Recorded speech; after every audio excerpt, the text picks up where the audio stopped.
First point की अपने बात कर ली थी, और फर्स्ट पॉइंट के अंदर मैंने क्या क्या आपको बताया था उसको थोड़ा सा एक बार दोबारा रिवाइज कर देता हूँ। फर्स्ट पॉइंट वीडियो के अंदर अपने बात की थी कि एक घड़ी के अंदर 3 सुइयां होती है, 1 घंटे की होती है, 1 मिनट की होती है और 1 सेकंड की होती है। उन सुइयों के कोणों के बारे में अपने चर्चा की थी। सबसे पहले चर्चा ये की थी कि एक घड़ी में जो घंटे वाली सुई है वो 1 घंटे में कितने डिग्री का कोण बनाती है, तो वो 30 डिग्री का कोण बनाती है। और वही घंटे वाली सुई 1 मिनट के अंदर आधा डिग्री का कोण बनाती है। फिर अपने चर्चा की थी कि 1 मिनट वाली सुई 1 मिनट में 6 डिग्री का कोण बनाती है, और 1 सेकंड वाली सुई 1 सेकंड में 6 डिग्री का कोण बनाती है। उन पर आधारित अपने क्वेश्चनों की चर्चा भी कर ली थी। आज अपन अगले वीडियो के अंदर बात करेंगे टाइप नंबर फर्स्ट से। अभी टॉपिक की शुरुआत होगी, वो तो केवल बेसिक पॉइंट ही थे। अब टाइप नंबर फर्स्ट की बात अपन करेंगे, तो ध्यान देना कि घड़ी के टॉपिक के अंदर टाइप नंबर जो अपनी फर्स्ट है वो क्या रहेगी। तो टाइप नंबर फर्स्ट दोस्तों ये रहेगी दर्पण प्रतिबिंब ज्ञात करना। दर्पण प्रतिबिंब ज्ञात करना। अब दर्पण का मतलब होता है दोस्तों एक तरह से उल्टा दिखाई देना। दर्पण का मतलब क्या होता है? एक तरह से उल्टा दिखाई देना। जैसे मान लो कि दर्पण एक तरह से एक शीशा मान लो, आप शीशे के सामने अपन खड़े होंगे तो शीशे में जब देखेंगे तो अपना जो राइट जो दायां हाथ है वो शीशे के अंदर बायां दिखाई देता है, और जो बायां हाथ है वो शीशे के अंदर दायां दिखाई देता है। तो यही बात आपको इस घड़ी के टॉपिक के अंदर करनी है। जैसे अपना ये दर्पण है, यहाँ एक घड़ी है, यहाँ मैंने 12 लिख दिया, यहाँ 6 लिख दिया, यहाँ 3 और यहाँ 2। इसी घड़ी को जब इस दर्पण में अपन देखेंगे तो दोस्तों दर्पण के अंदर जो घड़ी है वो अपने किस प्रकार दिखाई देती है वो ध्यान देना है। तो दर्पण की खास बात एक ये होती है कि दर्पण के पास में जो वस्तु होती है ना वो हमेशा पास में ही दिखाई देती है, और दर्पण से जितनी दूर वस्तु होती है वो उधर भी उतनी दूर दिखाई देती है। तो यहाँ पास में 3 है तो यहाँ 3 लिख दिया। ये 9 इंच से दूर है तो इधर भी 9 इंच से दूर आ जाएगा। यहाँ 12 आ गया, यहाँ कितना आ गया दोस्तों 6। तो दोस्तों इस घड़ी के अंदर 3 यहाँ है, 9 यहाँ है, और इस घड़ी के अंदर 9 इधर चला गया, 3 इधर आ गया। तो ये दर्पण के अंदर ये घड़ी इस घड़ी की क्या हो गई? बिल्कुल विपरीत हो गई। तो यही बात आपको यहाँ दर्पण के अंदर बताना है।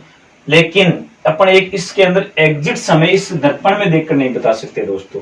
क्या मैं यहाँ सुइयां लिख दूं? ऐसे लिख दी, यहाँ पर दर्पण में बता देंगे सुई इस प्रकार होगी, लेकिन टाइम फिक्स नहीं बता सकते कि इतनी बजकर इतनी मिनट हो गई।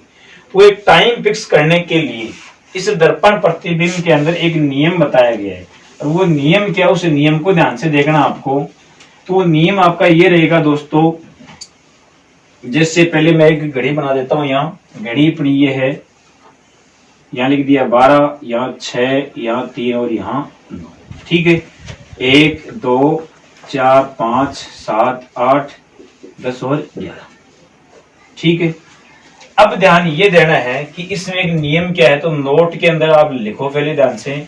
नियम क्या रहेगा? यदि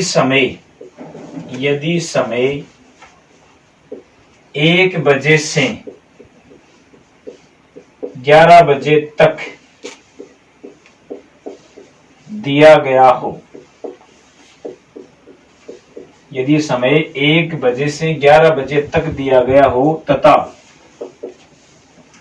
उसका दर्पण प्रतिबिंब ज्ञात करना हो, दर्पण प्रतिबिंब ज्ञात करना हो, तो दिए गए समय को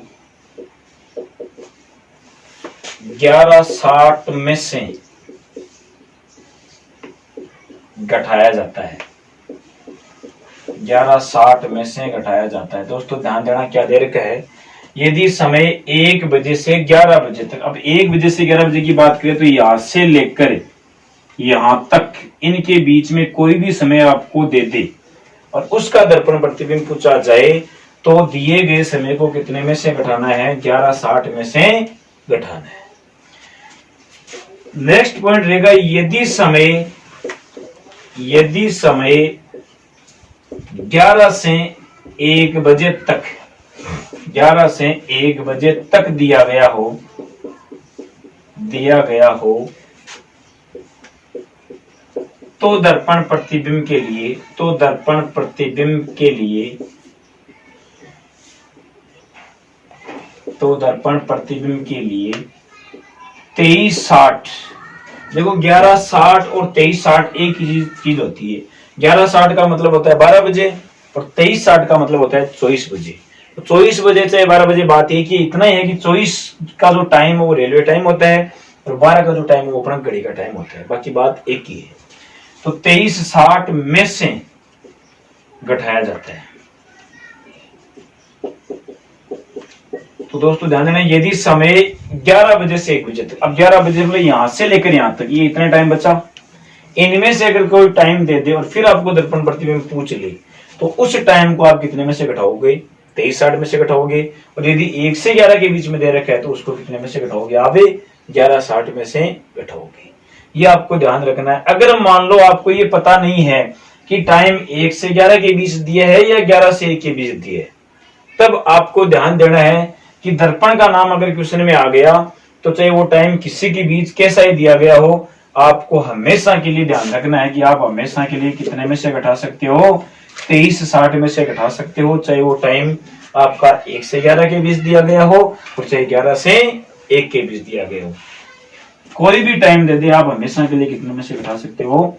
23:60 में से घटा सकते हो। जैसे क्वेश्चन की बात करते हैं, अपन एग्जाम्पल की बात करते हैं। एग्जाम्पल अपना क्या रहेगा, ध्यान देना।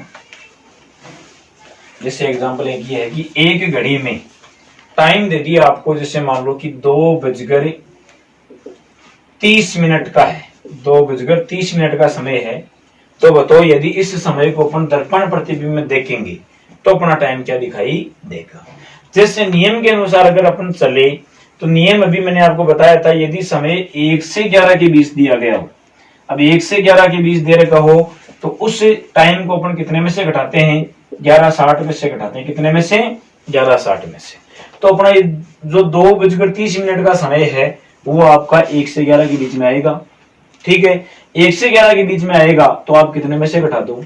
11:60 में से। जब इस टाइम को अपन 11:60 में से घटाएंगे तो घंटे में से घंटे को और मिनट में से मिनट को। 60 में से 30 घटाया दोस्तों, कितना बचा? 30।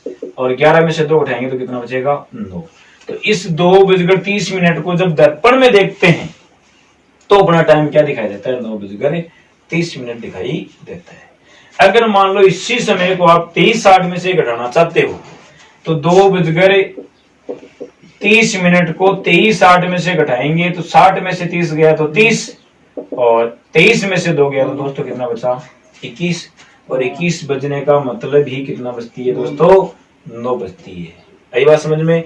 तो चाहे आप 11:60 में से घटा दो और चाहे 23:60 में से घटा दो, बात एक ही है। लेकिन ध्यान ये रखना है, नियम के अनुसार अगर आपको पता चल गया कि टाइम किसके बीच में दे रखा है तब तो उनके अनुसार घटा लेंगे। और यदि अपने को ये पता नहीं चला कि टाइम किसके बीच में दे रखा है, अपने को तो इतना ही पता है कि दर्पण का नाम दे रखा है, तब अपने क्या कर देंगे कि हमेशा के लिए उसको कितने में से घटा सकते हैं? 23:60 में से घटा सकते हैं। जैसे एक नेक्स्ट एग्जाम्पल की अपन बात करें, ध्यान दो नेक्स्ट एग्जाम्पल क्या रहेगा अपना।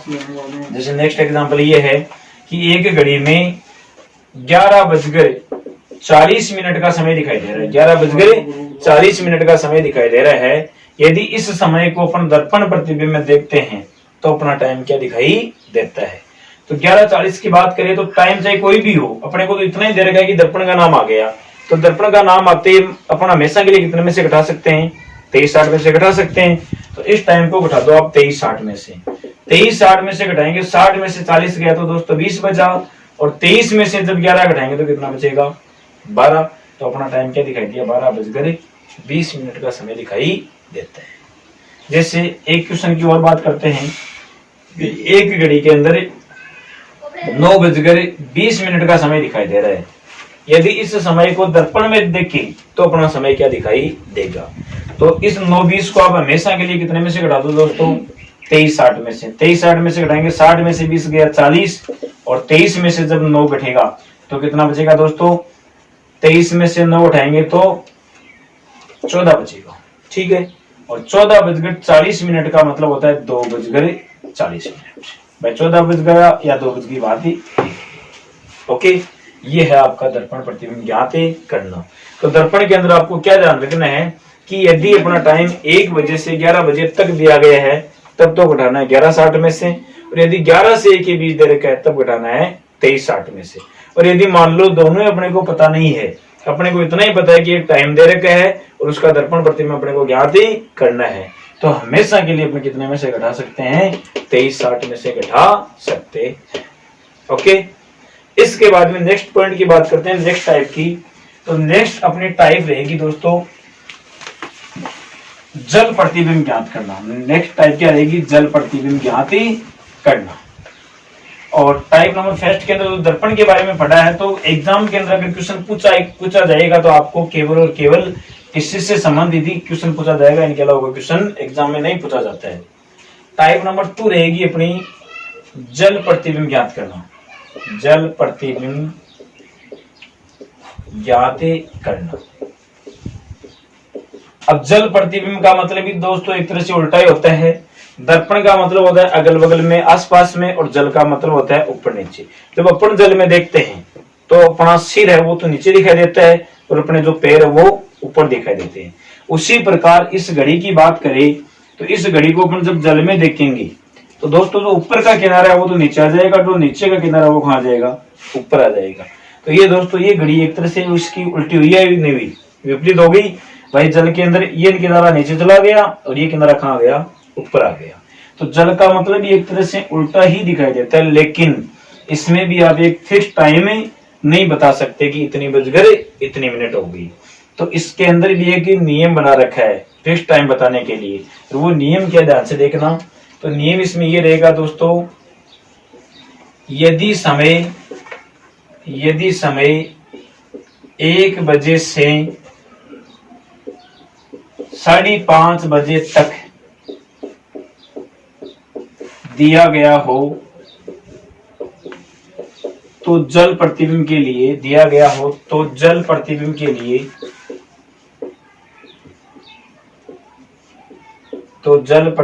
लिए 5:90 में से घटाते हैं। और यदि समय 5:30 से ऊपर हो तो 17:90 में से घटाते हैं। ध्यान रखना, यदि समय 1 से 5:30 मतलब यहां से लेकर यहां तक समय दे रखा हो तब तो जल प्रतिबिंब के लिए घटाएंगे 5:90 में से। और यदि 5:30 से ऊपर मतलब यहां से लेकर यहां तक आ गया तब जल प्रतिबिंब के लिए घटाएंगे 17:90 में से। और यदि मान लो दर्पण की तरह इनमें भी अपने को ध्यान नहीं है कि किस किस के बीच में दे रखा है, तो जल प्रतिबिंब का नाम आते ही आप हमेशा के लिए कितने में से घटा सकते हो? 17:90 में से घटा सकते हो। तो आपको 2 ही बातों का ध्यान रखना है, दर्पण के अंदर 23:60 और जल के अंदर 17:90। ये इतना ही ध्यान रखना है, चाहे वो समय किसी के बीच के सही दे रखा हो। तो ध्यान ये देना है, यदि समय 1 से 5:30 हो तब तो 5:90 में से, 5:30 से ऊपर हो तो 17:90 में से। और यदि चाहे 1 से 5:30 हो या 5:30 से ऊपर हो, अगर जल का नाम आ गया तो हमेशा के लिए आप कितने में से घटा दो? 17:90 में से घटा दो। अगर मान लो अब जब इसके अंदर एग्जाम्पल की बात करें तो ध्यान देना, एग्जाम्पल किस प्रकार आएगा। जैसे एग्जाम्पल आ गया दोस्तों ये अपने पास कि एक घड़ी के अंदर 3:40 का समय दिखाई देता है। यदि इस समय को अपन जल में देखते हैं तो अपना टाइम क्या दिखाई देगा? जब इसको जल में देखेंगे तो दोस्तों ध्यान देना, मैंने आपको बता रहा था कि 1 से 5:30 हो तब तो 5:90 में से घटाते हैं, और 5:30 से ऊपर होता है तो 17:90 में से घटाते हैं। और यदि दोनों का ध्यान नहीं है तो हमेशा के लिए कितने में से घटा सकते हैं? 17:90 में से घटा सकते हैं। सबसे पहले ये ध्यान दो कि ये 5:30 से ऊपर या 5:30 से नीचे। तो ये 5:30 से नीचे है, तब क्या करेंगे अपन? 5:90 में से घटाएंगे। 5:90 में से घटाएंगे तो 90 में से 40 गया तो पीछे कितना बचा दोस्तों? 50। और 5 में से 3 गया तो दोस्तों कितना बचा? तो जब इस टाइम को जल में देखा तो कितना टाइम दिखाई दिया? 2:50 का टाइम दिखाई दिया। या फिर इसी टाइम को अपन घटा सकते हैं कितने में से? 17:90 में से। 17:90 में से 3 40 को घटाएंगे तो 90 में से 40 घटाया तो कितना बचा? 50। और 17 में से 3 घटाएंगे तो कितना बचेगा? 14। और 14 बचने का मतलब ही कितनी बचती है दोस्तों? 2 बचती है। यही बात समझ में। एक क्वेश्चन नेक्स्ट की बात करते हैं। अगला क्वेश्चन देखो क्या रहेगा। जैसे नेक्स्ट क्वेश्चन है कि एक घड़ी के अंदर 6:10 का समय दिखाई देता है। 6:10 का समय दिखाई देता है। यदि समय को जल में देखते हैं तो अपना टाइम क्या दिखाई देगा। तो अब क्या करेंगे, 5:30 से ऊपर होगा तो 17:90 में से घटाएंगे। तो इसको घटा दो आप 17:90 में से। जब 17:90 में से घटाएंगे तो देखो 90 में से 10 घटाए तो कितना बचा दोस्तों 80, और 17 में से 6 घटाएंगे तो दोस्तों कितना बचेगा 11। अब 11:80 है। क्या 80 मिनट घड़ी में होती है थोड़ी, ये घड़ी के अंदर तो 60 मिनट ही होती है। तो अपन क्या करेंगे दोस्तों कि यहां से 60 मिनट का 1 घंटा होता है, वो यहां से उधार लेकर इधर भेज देंगे। अब इधर भेजेंगे तो यहाँ 1 घंटा बढ़ गया तो कितनी बच गई 12 बच गई। और अब यहाँ 80 में से 60 मिनट इधर भेज दी तो यहाँ मिनट कितनी बची दोस्तों 20। तो ये आ गई 12:20 मिनट। तो आपका इसमें जल में क्या दिखाई देगा 12:20 का समय दिखाई देता है। ये क्वेश्चन है। केवल आपको ये ध्यान रखना है कि दर्पण का नाम आए तो 23:60 याद रखो, और जल का नाम आए तो 17:90 याद रखो। बाकी चाहे टाइम किसी के बीच कैसा ही दे दे, आपको कोई ध्यान नहीं रखना है कि दर्पण का नाम जहां पर भी दिख गया 23:60 दिमाग में आना चाहिए, और जल का नाम जहां पर भी दिख गया तो आपको 17:90 दिमाग में आना चाहिए। और यदि आपको सही ढंग से याद है तो उसके अनुसार घटा लेंगे, कोई दिक्कत नहीं है। बाकी 23:60 या 17:90 में से घटाओगे तो आपका गलत नहीं होगा। ये है आपका जल प्रतिबिंब और दर्पण प्रतिबिंब याद करना।